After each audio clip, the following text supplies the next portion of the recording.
কথা কিন্তু এটাই, হয়তো সাংবাদিকের মতো আমি বিষয়টা আপনাদেরকে বুঝাইতে পারবো না। এই কথাটা কিন্তু একদিন উদ্ঘাটন হবে। বলতেছি এম এস ট্রু ক্যাপ্টেন মাশরাফির কথা। সে 2024 সালে তার উপরে যে অবিচারটা হলো, তার বাড়ির উপরে যে অবিচারটা হলো, সে বিষয়টা বিচ্ছিন্ন ঘটনা হিসেবে নিয়েছে। আমি যেটা মনে করি, নড়াইলে সব মানুষ তো আর তার বাড়ি ভাঙেনি। 10 জন 20 জন, সর্বোচ্চ 100 জন, কিন্তু নড়াইলে তো আর 100 জন মানুষ বসবাস করে না। মাশরাফি যেটা চেয়েছে, সে অভিমানের ছিল তো, সে তার নিজের মনের কথা নিজের বাবাকেও বলেনি। আমি যেটা বুঝতে পেরেছি, সে চেয়েছে নড়াইলের মানুষ তার কাছে অনুতপ্ত হোক, বিনয় হোক, সরি বলুক, যে মাশরাফি 24 সালে তোমার উপরে যেই কাজটা হয়েছে সেটার জন্য আমরা অনুতপ্ত। তুমি আসো, তুমি আমাদের ছেলে, আসো তোমাকে আমরা ছেলে হিসেবে আবার গ্রহণ করবো, আমাদের ছেলে হিসেবে। মনে হয় মাশরাফি এই জিনিসটাই চেয়েছে।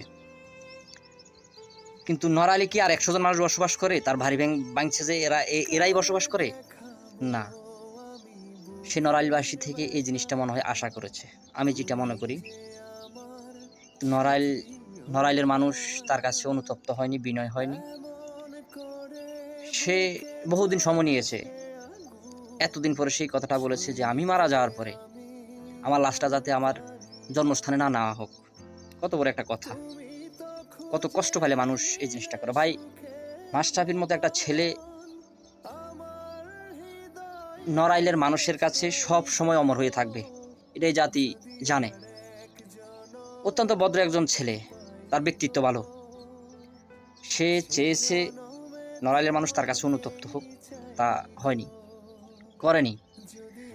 আপনি যখন আওয়ামী লীগ সরকার দীর্ঘ 16 বছর ক্ষমতায়, ভাই প্রত্যেকটা দলের ভিতরে দুর্ভিক্ষ লেগে আছে, কিন্তু আওয়ামী লীগ সরকার সফল। আমি যদি মানুষের জন্য কিছু করতে মন চাই, যদি কিছু করতে হয়, তাহলে আমাকে এই মুহূর্তে আওয়ামী লীগের স্ট্যান্ডে দাঁড়াইতে হবে। সে সেই কাজটাই করেছে। সে আওয়ামী লীগের স্ট্যান্ডে দাঁড়াইয়া নড়াইল থেকে এমপি হলো, নড়াইলের সর্বজনীয় মানুষের সেবা দিয়েছে, নড়াইলের মানুষের ভাগ্য পরিবর্তন করেছে, আওয়ামী লীগ সরকার থেকে সবকিছু এনে দিয়েছে। এটা হচ্ছে তার সফলতা। সে যদি আওয়ামী লীগের স্ট্যান্ডে দাঁড়ানোর অপরাধে তার উপরে অত্যাচার, অবিচার, জুলুম করা হয়, তাহলে ভবিষ্যতে জাতি চিন্তা করবে। আরো মানুষ আছে, ভিন্ন ভিন্ন লোক বিভিন্ন দলের স্ট্যান্ডে দাঁড়ায়, যারা মানুষের সেবা করার পদক্ষেপ নিয়েছে, তাদের পক্ষে বিপক্ষ মানুষ এরকম এই বিচার করবে মাশরাফির মতো।